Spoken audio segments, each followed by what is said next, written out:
TJ, two things. Number one, I hope you're feeling better. I know you've been battling some headaches. Number two, I'm sorry for the headache that the Cowboys clock management gave you at the end of that game in Philly.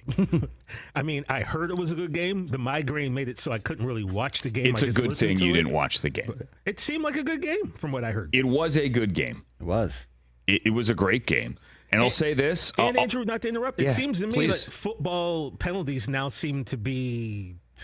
Oh, boy, here we go. I don't know. Like, I didn't know you could tackle a guy before he actually reached out to caught a ball. I Talking don't know about the how fourth down play to Luke Schoonmaker. Yeah, I didn't know that you can throw a flag for illegal hand to the face on Brandon Cooks and then go, oh, you know what? Let's pick this flag up, even though, but hey, whatever. Well, that's a deeper conversation. So. And we talked about it last week, TJ, that in each, we've seen this a lot, flags being picked up, right? Guys talking. Now, the league will tell you, hey, that's a good thing because sometimes someone has a different angle. The officials should get together and discuss, really, was that the right flag? Mm-hmm. In that case, yeah, I'm sure you would have preferred if it had not been picked up. Dak played his tail off. He threw what should have been a touchdown there to Luke Schoonmaker. Obviously, they got the call right. He didn't get the ball over before the knee went down.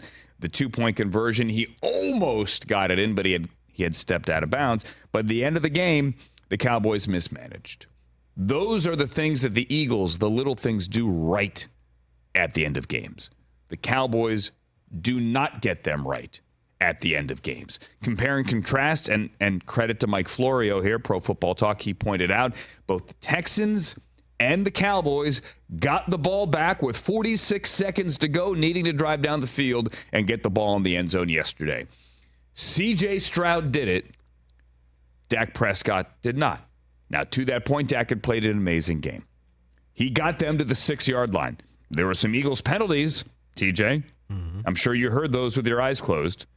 Some Eagles penalties on that drive that helped them. They got to the 11. Jalen Carter jumped off sides. Then they're on the 6. First and goal on the 6. And from that point on, Tyler Smith, false start, back 5. Dak Prescott, when you cannot take a sack, took a sack back to the 22. Instead of spiking it, chose to run a play. Now, we can debate. That's debatable there. Personally, I would have spiked it. That's just me. Sometimes it's better to catch the defense off guard. And that's what they tried to do. Almost got picked. Didn't happen. Tried for Jalen Tolbert. Again, Jalen Tolbert, Reggie Wayne's nephew, by the way. South Alabama's Jalen Tolbert in Mobile. Then you take a delay. You can't take a delay. That was the thing, the delay. Whose fault is the delay? Well, don't know. But I'll say this. Probably either the quarterback or the coach. The coach is the play caller this year. Last year, that would have been Kellen Moore. This year, it is Mike McCarthy. Quarterback or the coach. Either way, you're pretty high up on the food chart or the food chain or the org chart. Call it both, put them together, I don't care. You can't take the delay, you can't take the sack. You can't take the delay, you can't take the sack. The little things at the end of the game doomed the Cowboys. Doomed. And then on the final play of the game, I'll have what Greg Olsen was having. You don't go to Jalen Tolbert with man across the board. You just don't. Now, Jalen Tolbert had the 2-point. Jalen Tolbert had the touchdown. He had the deep shot earlier. He had a very nice fourth quarter. First career touchdown for Reggie Wayne's nephew. All right, the kid came to play. But with the game on the line, you're thrown to a well-covered Jalen Tolbert in his second year from South Alabama. I don't know, man. I don't get it. Well, CeeDee Lamb was triple covered, so you can't go to him. But the two other guys aren't open. I mean, Ferguson had a great game. He wasn't open. Where's Michael Gallup? Where's Brandon Cooks? It's very easy for the 5'7" with shoes on guy to sit here behind this lovely Rich Eisen Show desk furnished by Granger. You're big in stature.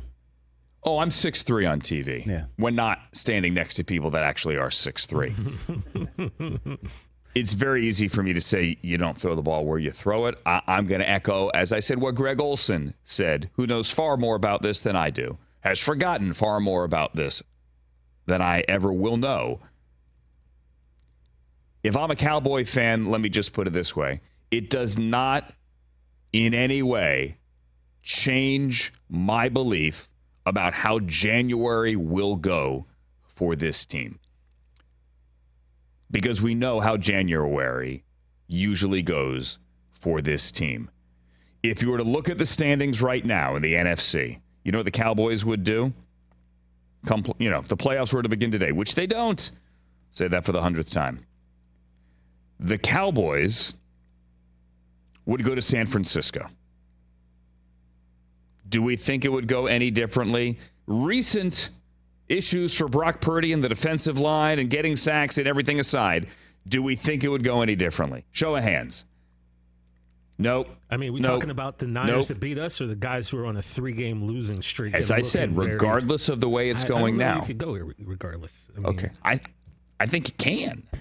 Because in critical money on the table, game on the line situations, this is how this team reacts. They just do. Again, compare and contrast with what C.J. Stroud did yesterday. Against the Tampa Bay Buccaneers. Against the Tampa Bay Buccaneers, where Rondi is ripping them from the booth as well, saying it's the worst secondary he's ever seen. I get it. But the kid drove him down the field.